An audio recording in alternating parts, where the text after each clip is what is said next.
زینب کو جیسے یہ خبر پہنچی کہ عباس رن کی طرف جا رہے ہیں، شہزادی نے حلقہ بنایا، ایک ایک بیویوں کو جمع کیا، جمع کرنے کے بعد کہتے ہیں اے شہزادی معاف کرنا، زینب تم سے اپنی قسم واپس لیتی ہے، کیونکہ جس کے بھروسے زینب نے تمہیں قسم دی تھی، وعدہ کیا تھا، وہ میرا بھائی مرنے کے لیے جا رہا ہے۔ جزاکم اللہ، خدا تمہیں کوئی غم نہ دے۔ عزادارو، عباس ایک مرتبہ رن کی طرف بڑھتے ہیں۔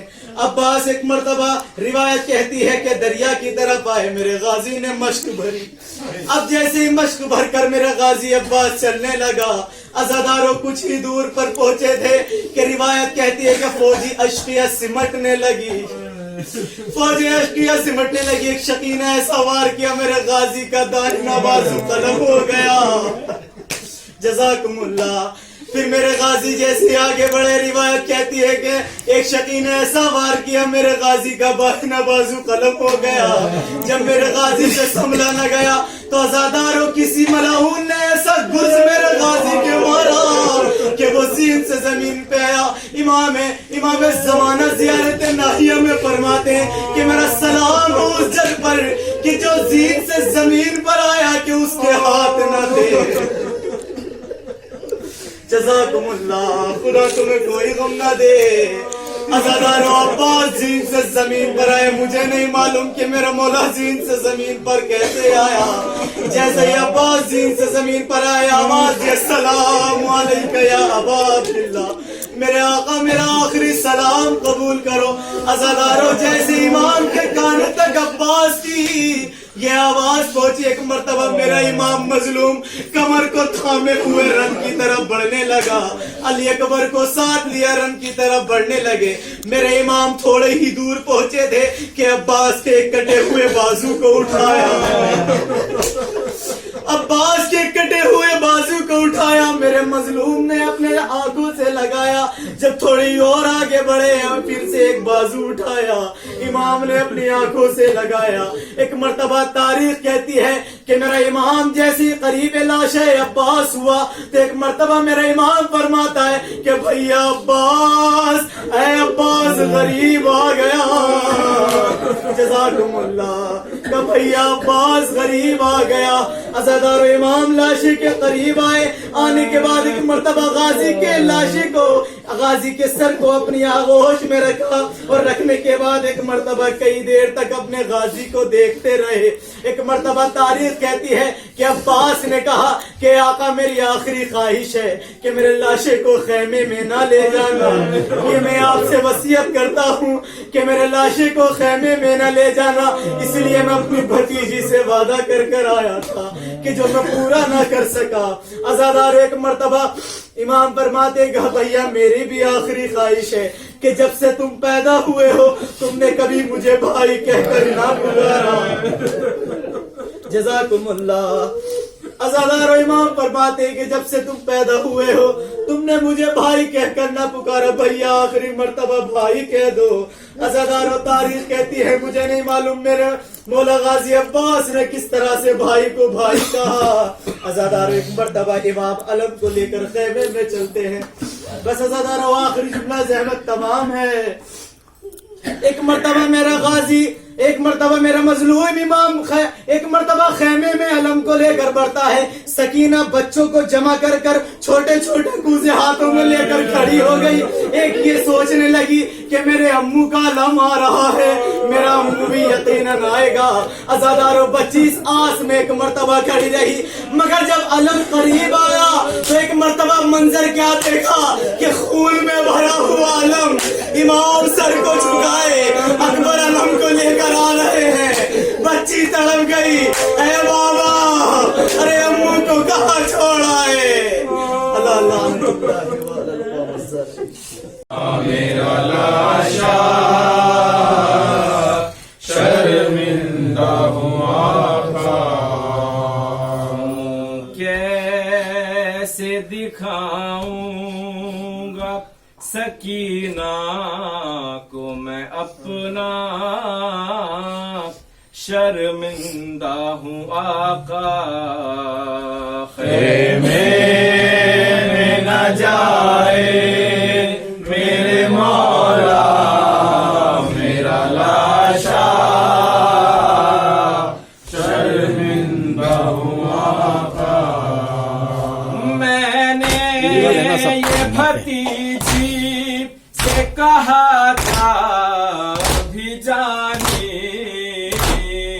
لاتا ہوں میں پانی میں نے یہ بھتیجی سے کہا تھا جاتی